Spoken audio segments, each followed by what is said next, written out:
Thanks for everybody. And just so everybody know, this is being recorded.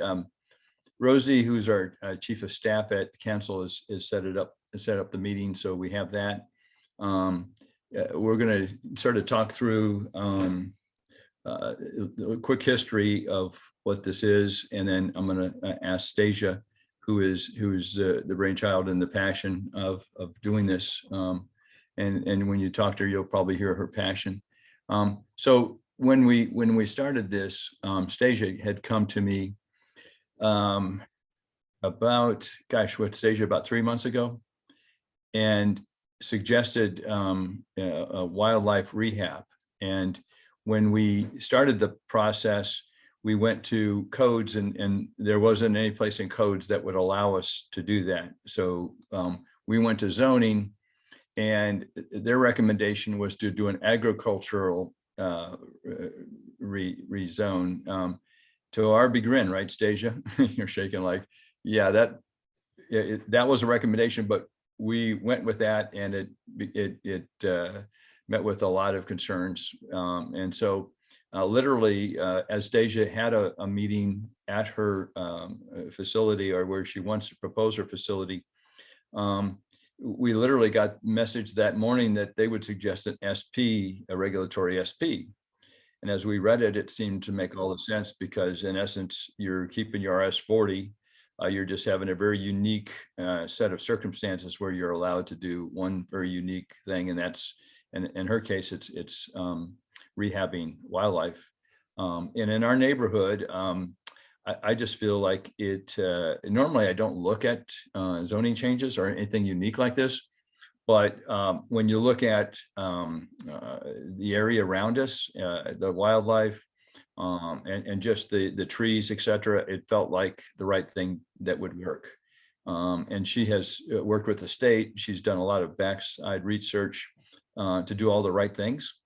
So I felt like it was definitely a worthwhile project for us to take a look at.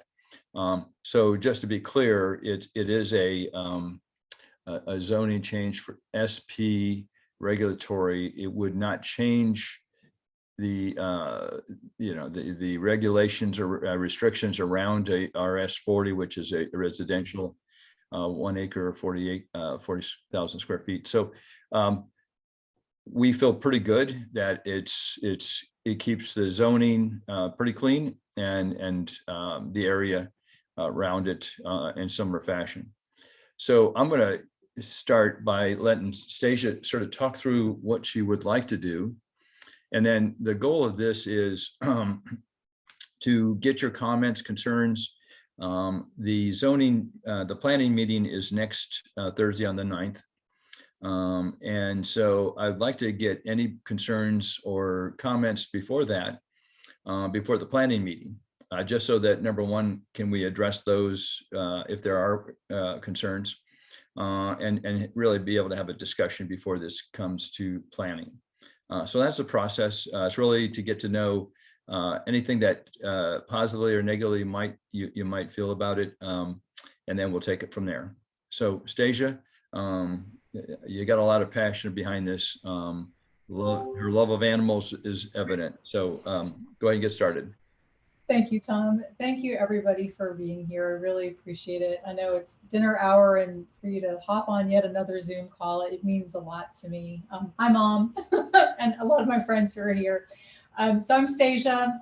People call my name's Anastasia Cadrez. People call me Stasia.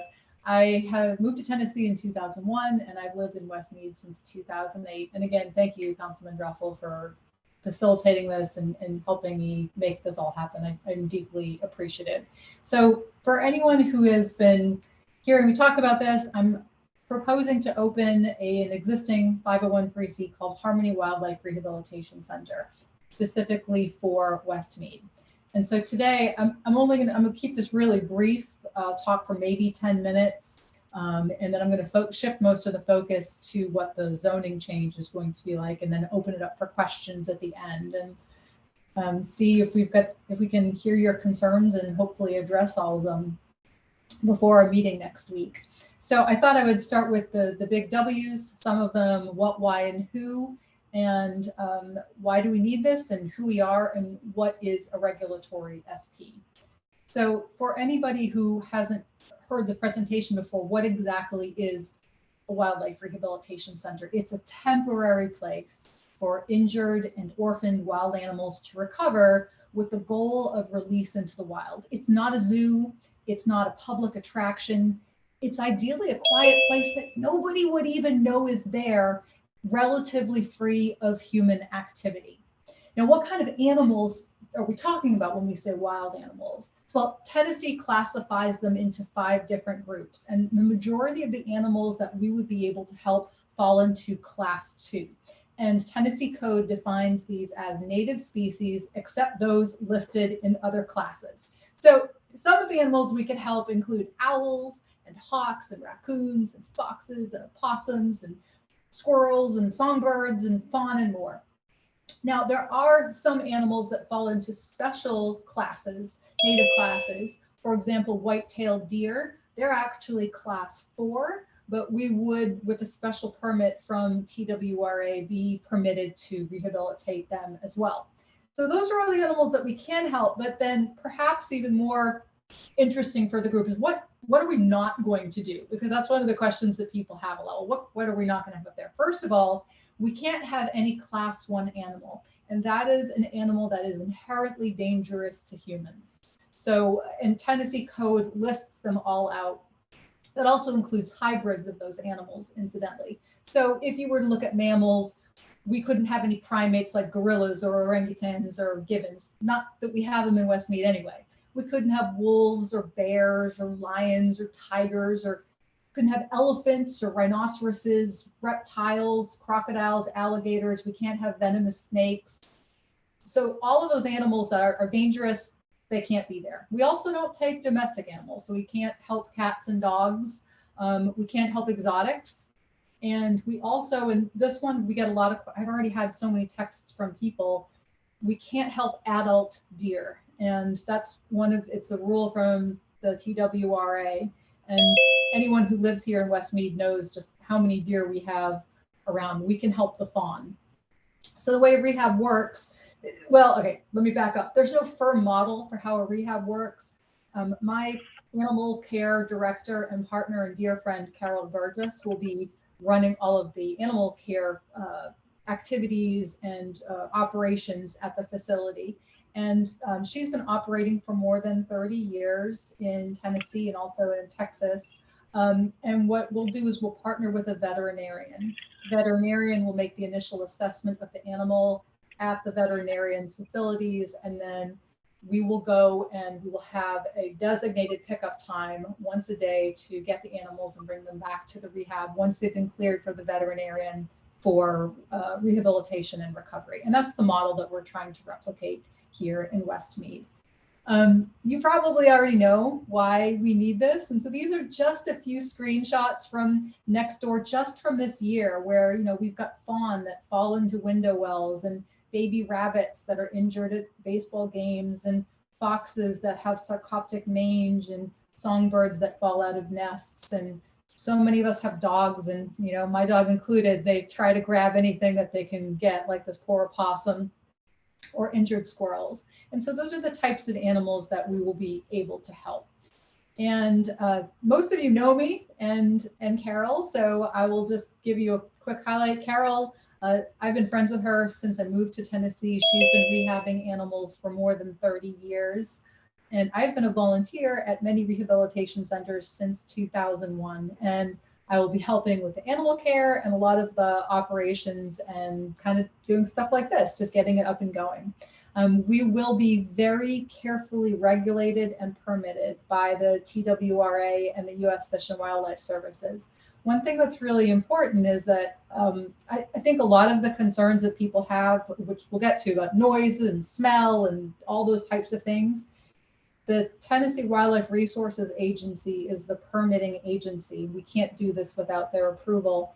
And those are requirements. So the noise abatement, smell abatement, all those kinds of things that would be a potential concern to the neighborhood are, if we don't follow their rules, then we can't have the rehab.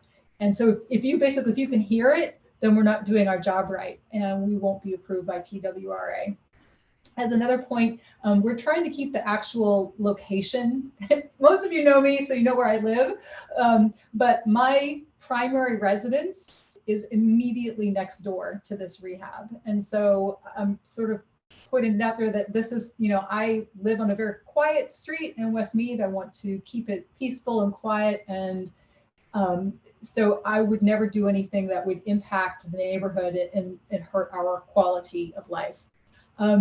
Some of our, I just want to share some of frequently asked questions, noise and traffic and smells.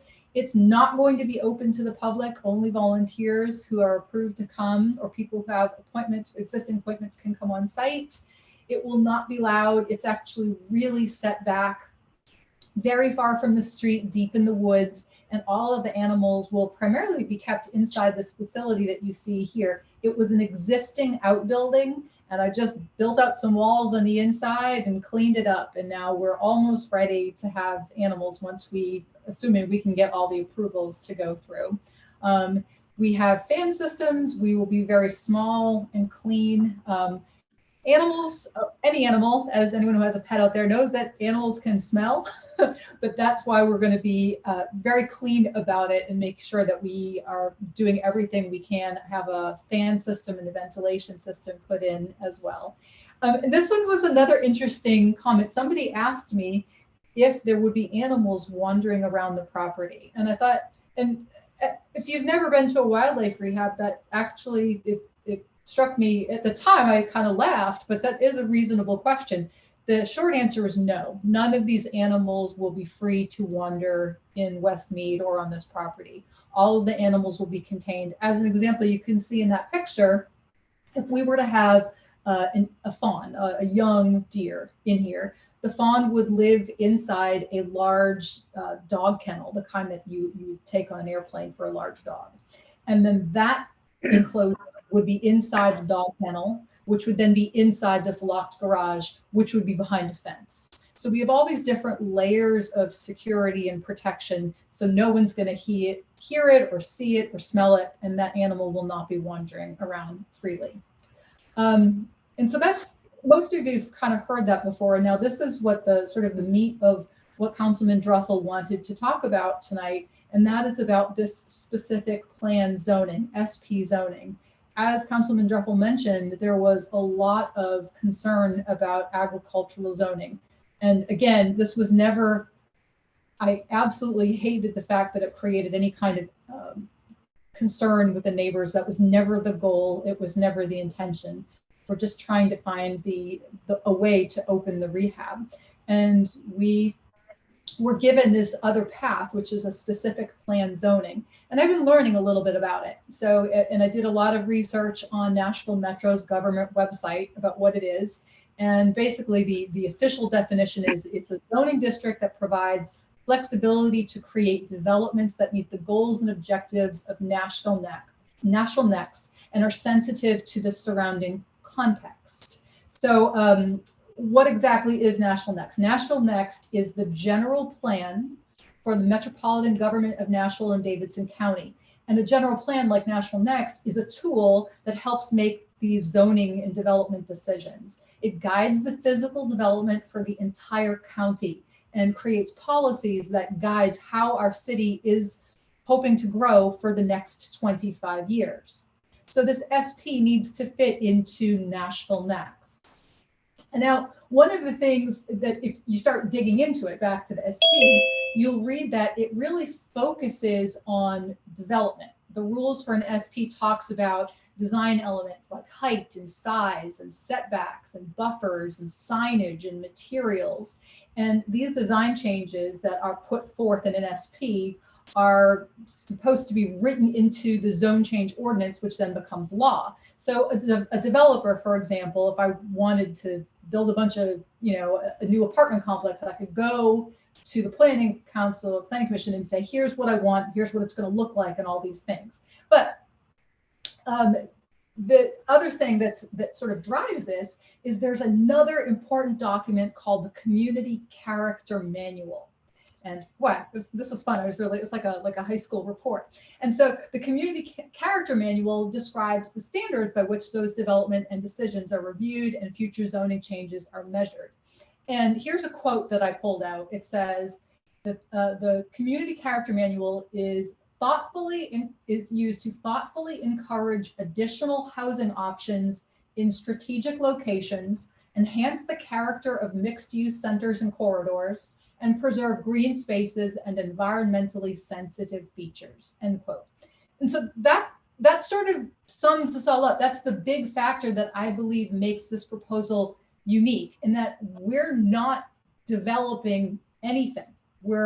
Our first goal, even before the rehab, is to actually preserve the forest and save that piece of property, because that's where the wildlife live.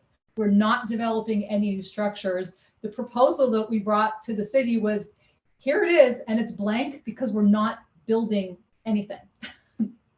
So I believe that this project supports West Nashville's community character because it's helping to preserve the green spaces and environmentally sensitive features through conservation. That conservation policy specifically encourages preservation and reclamation of natural features, including steep slopes. And anyone who's been up to that property knows that it's more than a 20% grade on about 90% of that property. As one other aside that I just wanted to add, and it's separate from this SP zoning ordinance, a lot of you have, or some of you have spoken with me, have heard me talk about my deep desire for conservation. And I'm really thrilled to announce that our application has been approved for 10 Green for a conservation easement for the property. Now, it has gone through the committee. It needs to be signed off by the executive director and the board of directors final approval meeting, and that's tomorrow. So they're very optimistic. I think it's just a formality, but I will have final confirmation tomorrow if we'll be able to put a permanent conservation easement on that property. So, you know, I believe in the rehab. I really hope it happens. I've put a lot of blood, sweat, and tears into it. But no matter what, if I can get this conservation easement approved, then at the very least we'll save the woods from future development. So that's my update and my news and my little quick book report on SP zoning. And guys, thank you so much for taking the time out of your supper hour to come and be here and listen to me. And now I wanted to sort of pass it back to Councilman Druffel to, you know, open up to any questions or concerns, and I will do my best to help answer them. Sounds good, Stacia. Thanks so much. I'm gonna, she had to submit the regulatory SP. So I'm gonna read that so that everybody knows what we're really specifically talking to, because it will remain at RS40, but the specific plan standards are as follows. The property shall be subject to the standards, regulations, and requirements of RS40, with the exception that wildlife may be rehabilitated on site as permitted by Tennessee Wildlife Resource Agency, TWRA.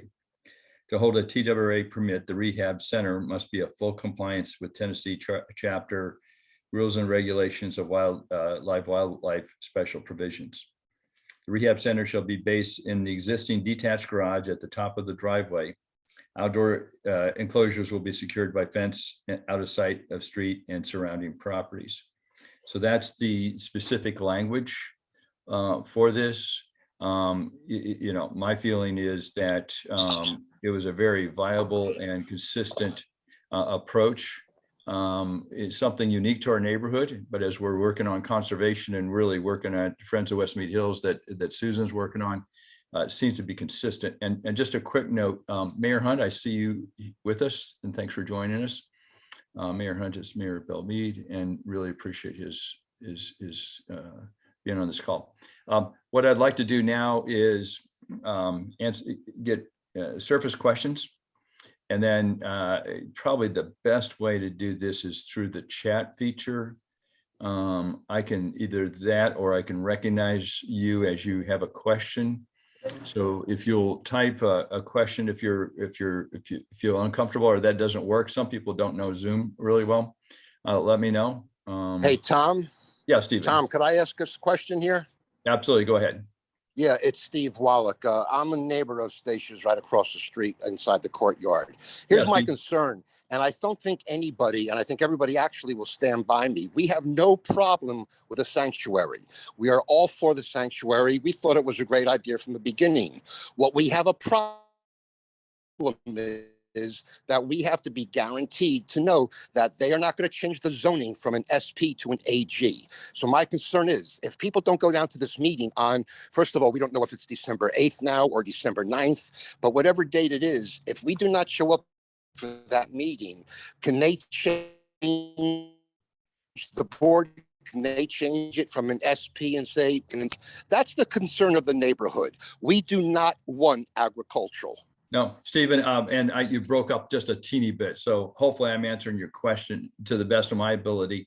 Number one is this is the zoning change to an SP. It's agriculture is out. They took that out when Stacia re-requested. So that is completely gone. It is not an aspect that will be considered to answer your question. And the SP keeps it as a residential zone, basically. That's correct. It is the way it's set up. It's going to be an RS40. So there nothing can change in bulk from an RS40. It's going to be required. The only specific use will be, as I just sort of mentioned. I'd be glad to send this to you, Steve, or anybody. It's very specific. I talked to our person with planning on several occasions, because what we don't want to do is set something up that you're uncomfortable with. But we really felt like, and I think Steve, you and I've talked a couple of times, and I've talked to a couple of neighbors. Now that agriculture is gone, I think most everybody that I've talked to, and I know you did a fair amount, is that we're comfortable with SP with this very unique situation. And several of the people that originally were concerned now have felt good. So does that answer your question, Steve? And yeah, it does. And, I spoke to Captain Bowles, as you know, from Tennessee Wildlife today on the phone in length. Yeah. And I got to say, and I commend Stacia. And, Thom, you know me. I'm one that speaks the truth. I say it like it is, whether you like it or not. I can really care less, but I speak the truth. I like it. You keep it coming. And I'm going to tell you that Captain Bowles was so impressed with the situation that Stacia did up there. He actually said to me, take care of fate, and that air is going to be going to a Cadillac ranch, which I think is great, which is all wonderful and all good. What I'm pissed off about is that the way it was done without telling us up front certain things were going to happen. Sure. So as far as I'm concerned, and I will speak for my courtyard is behind Stacia 100%. I'm sure most of our neighbors are behind her 100%, as long as it stays SP and AG is completely out of it. We wish her all the luck in the world, and we hope we can help her out whatever possible means. Steve, I can, from our representative at planning, he was very clear.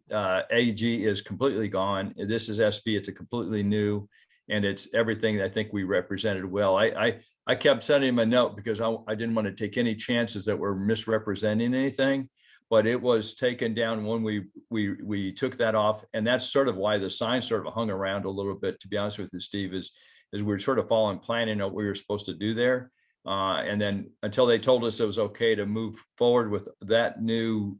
The new sign, and it is on the 9th, which would be next Thursday at the planning meeting.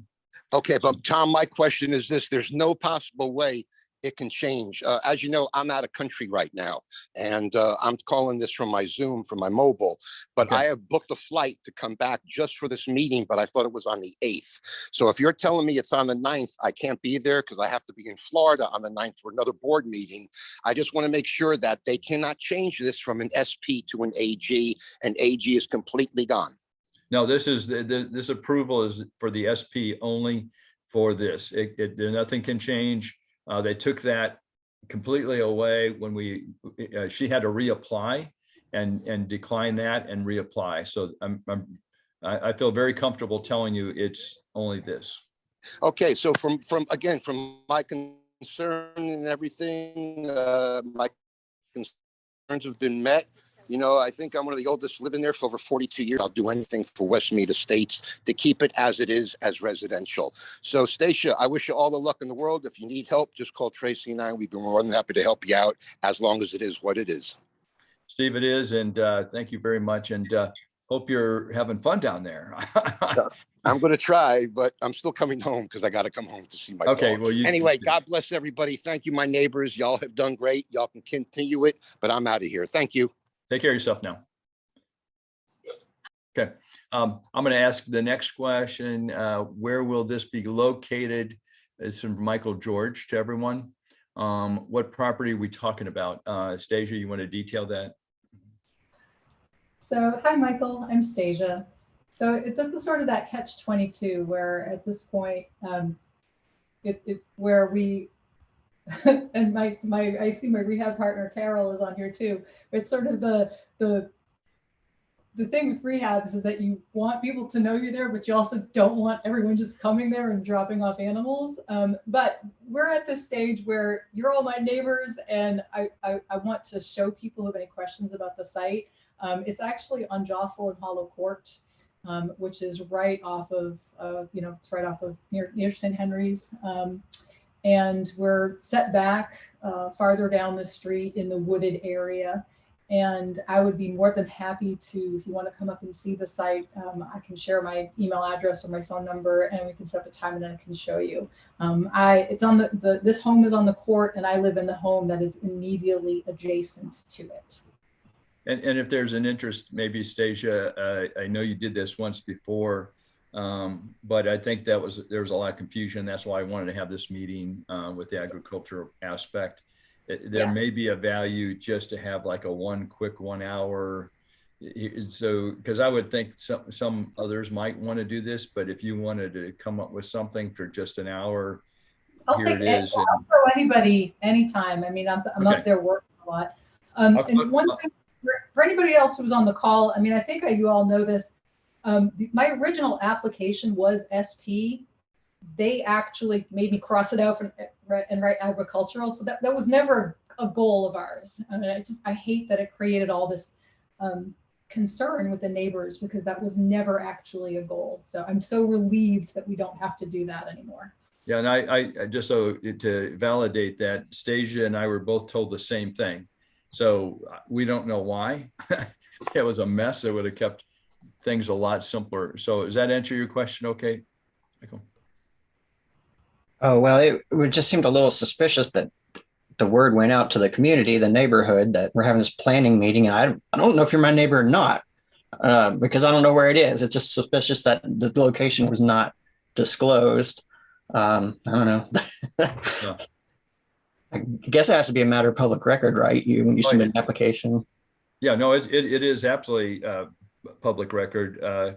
Your address is Stacia. You can give them the address. It's it's a private home. It's 504 Jocelyn Hollow Court. I just don't, I've got friends who are living up there, and I don't want strangers walking up into their home. But I'm happy to take you up there. If you email me or text me, we can set up a time and I can bring you up there anytime. So it'll be closed to the public once we are able to open up operations, and we'll just have a regular volunteer schedule. So some of my dear friends who are actually on this call, like Kim, are already, volunteering to join and to help our volunteer crew. So I'm really excited to get that started. Is that okay, Michael? Yeah, I was just looking up to see where that was. Sure. And if Do you know where the have grass circle is, Michael? On Jocelyn. Do you know where the grass circle is on Jocelyn Hollow Road? Yes. It's right. That's the court, and so it's just up that little court. Okay. So you're not my neighbor, but just I used to have. It feels a little personal when I hear about animal rescue or trainer. I used to live next door to a person who was a dog agility trainer. Huh. She had 8 Australian Shepherds, but she was in reality an animal hoarder. So, and it just doesn't sound like that's the case here, but I have had a bad experience living next door to somebody who did rescue and rehab and training. And yeah, the nice thing is that You heard, so Captain Bowles, so I also spoke to today. He's the Wildlife Rehabilitation Officer for the state of Tennessee. He's very, he's just taking over the position, but I was chatting with him today, and his intention is to be extremely hands-on with all licensed rehabilitators in the state of Tennessee. And the TWRA will be doing regular inspections. So if we were to be doing anything like your previous neighbor was doing, we would be shut down because we have to follow very specific rules. And there's a way that neighbors can make reports or file complaints and 100%. So that's the TWRA's job, is to actually regulate what we do. Do you have a maximum number of animals that you're going to take, or is it? So that's a really good question, because it Do you have a depends cutoff? How big does it get? So we have a physical limitation of building. It's a 38 by 40 cement building. And the reason I can't give you a definitive number is that if we got if we got all white-tailed deer, maybe I could fit 10. But if I got rabbits, I could fit like 100. So it just depends on the size of the species and their space requirements. We also adhere to the National Wildlife Rehabilitation Association's minimum standards. TWRA uses that as well. And what that carefully does is it stipulates the minimum size that every individual animal has to have in the various stages of rehabilitation. So if you extrapolated that out, you could come up with like, well, if we have deer, you can have a maximum of 6. We are not talking like it's not going to be like the Nashville Zoo. It's a deliberately finite area, just because this is only really supposed to be part of the solution. I'm not trying to take every injured wild animal in Tennessee. That's not what we're trying to do here. We're just trying to help a little bit in our neighborhood. Thank you. Hey, sure. This is Jim Hunt, Mayor Belmead. Hi. Do you have a veterinarian or other people on call? I was chairman of the board of the Nashville Zoo for 8 years in the early movement to move it from Joelton to Nashville, and I still am on the board, and I have lots of relationships there. If you need my help in bringing either vets or keepers who love to work with animals, as you know, so I'd be glad to do that. I am so thrilled. Thank you so very much. We have 3 solid leads on veterinarians, including you may have worked with Dr. Corwin over at the Airport Veterinary Clinic, having done with the zoo. But I would love to talk to you because we do need to firm up some veterinary relationships. So thank you so very much. We've got 2 full-time vets at the zoo. Heather Schwartz is one, and she's married to Rick Schwartz, who's the executive director and president of the zoo. So, but Heather's wonderful, and they love to help. And we've got bird people. We've got all kind of subspecies connections there that love the birds, that love the fowl, that love all those particular species. And we could certainly get some help from you, help out there for you if you need it. Thank you so much. Yes.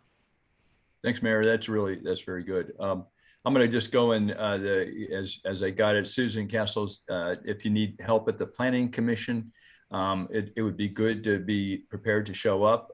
We may be on the consent agenda. I don't know. I'll let everybody know, but it'd be great to hear. I'll be there to speak at the early stages. Paul Garland, who owns the property, Stacia? What happens to the SP if she moves away? Does it revert back to RS40?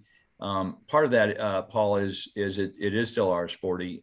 If she moves away, I can't imagine this, but you own the property, right, Stacia? Yes, I am at free and clear. And if I'm not answering your questions, please holler at me.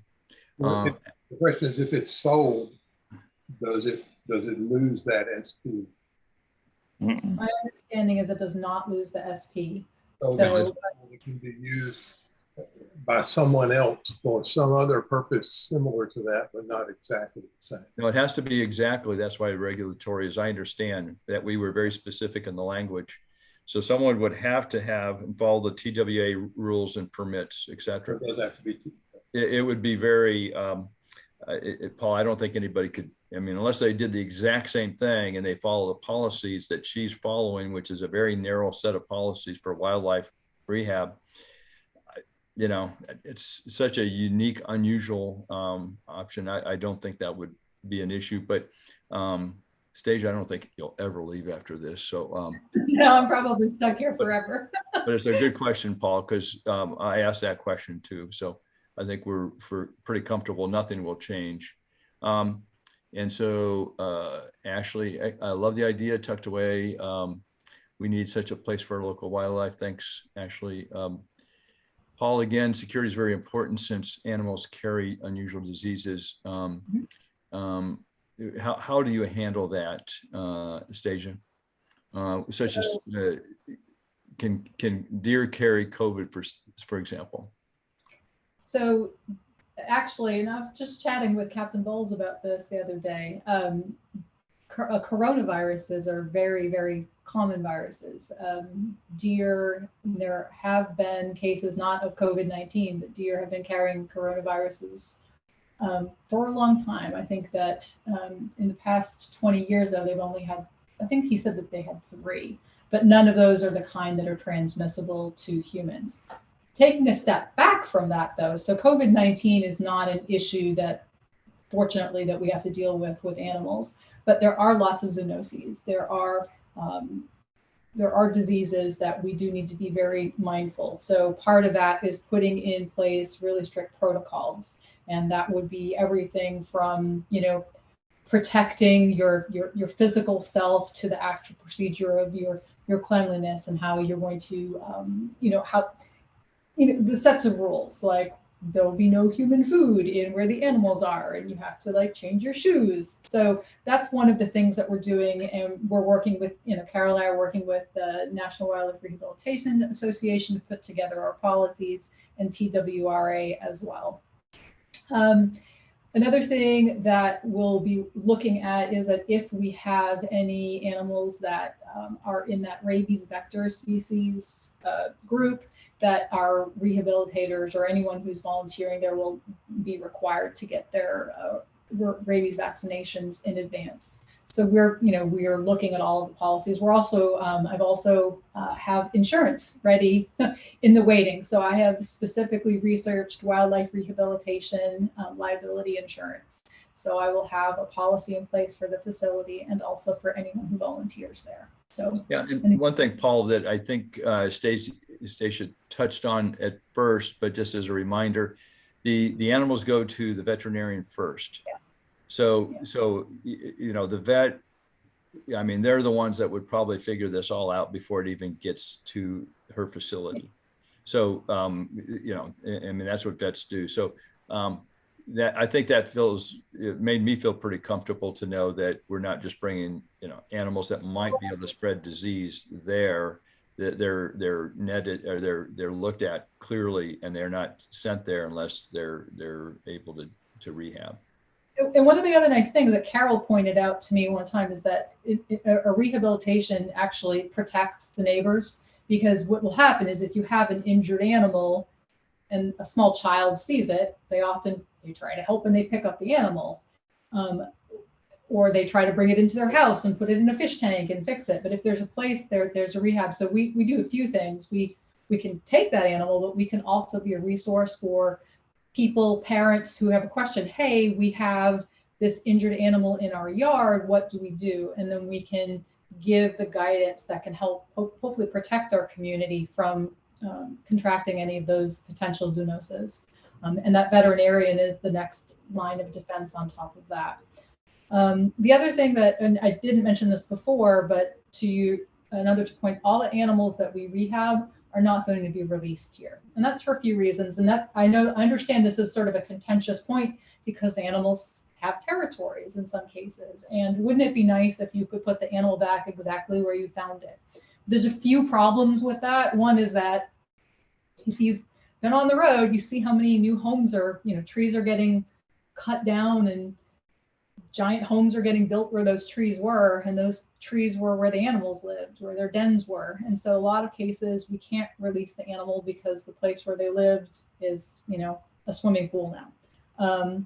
The other concern is that we never want, some of my neighbors, Steve, who was on here before, have concerns. And I never want it to be where, there's a raccoon that's knocking over their trash barrel and they're like, and that was because Stasia let, all these raccoons loose in the neighborhood. And now they're not going to be my raccoons because all of the animals that we rehab will be released in appropriate sites in other parts of Tennessee. So we will never, I don't want us to be ever accused of creating nuisance animals for the neighborhood. Does that answer your question, Paul? Okay. Joe, accolades to Stasia. She's conscientious and absolutely 100% genuine. I've spent a fair amount of time with Stasia and it's just an amazing passion for what she does.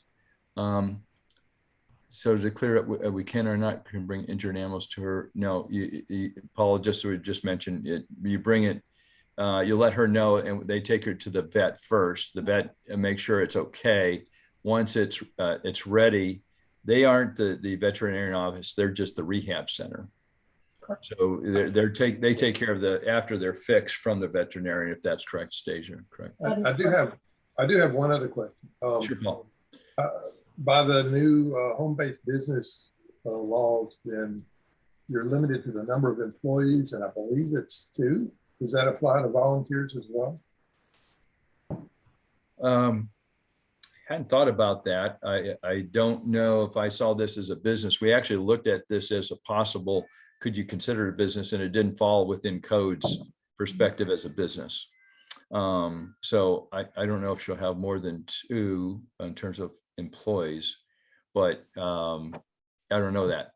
It's something to think about. Yeah, okay. Because the number of volunteers you have increases the traffic to the place, and then your neighbors get kind of worried. I think, Stasia, you have a plan to really minimize that. It's not like there's going to be a lot of people or Boy Scouts are going to come or anything like that. I think she's going to do most of the work. Just me.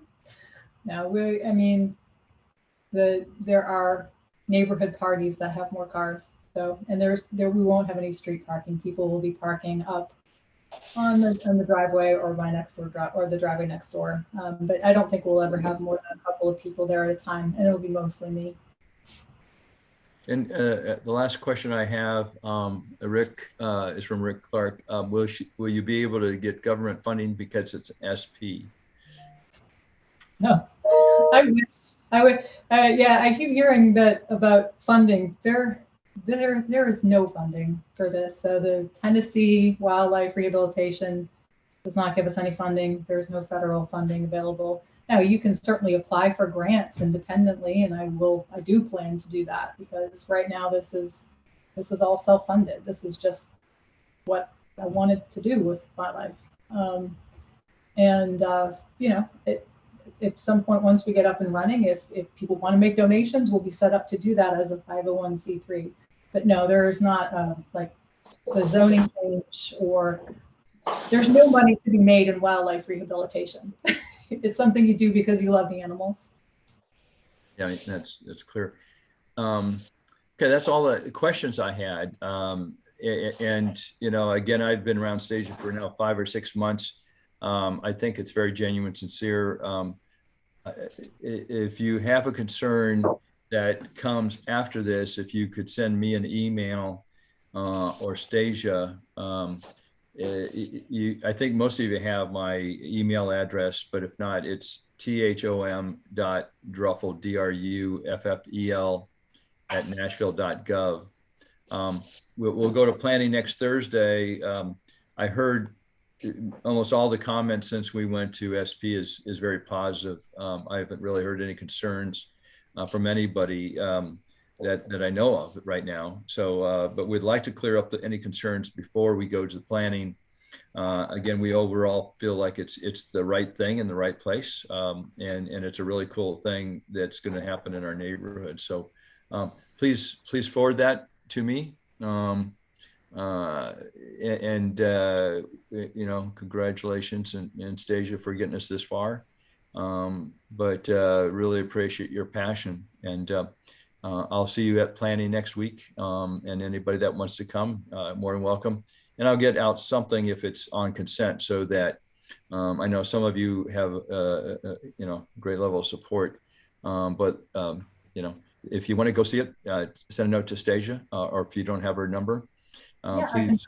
chat here.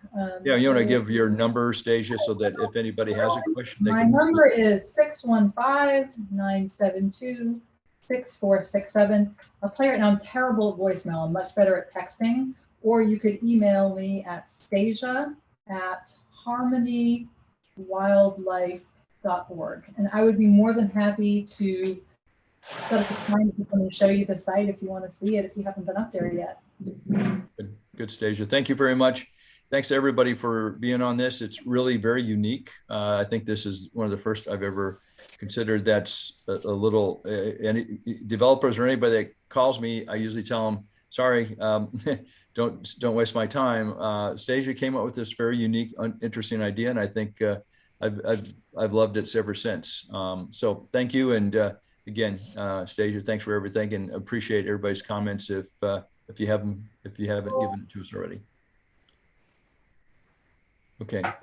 Other than that, we're probably going to leave this as recorded if anybody needs any backup. But thank you very much for coming, and have a good night, guys. Thanks, Tom. Thank you very much. Good night. Night, Joe. Good luck next week. We will. Thank you. Good night. Night, Carol. Bye. Bye, guys.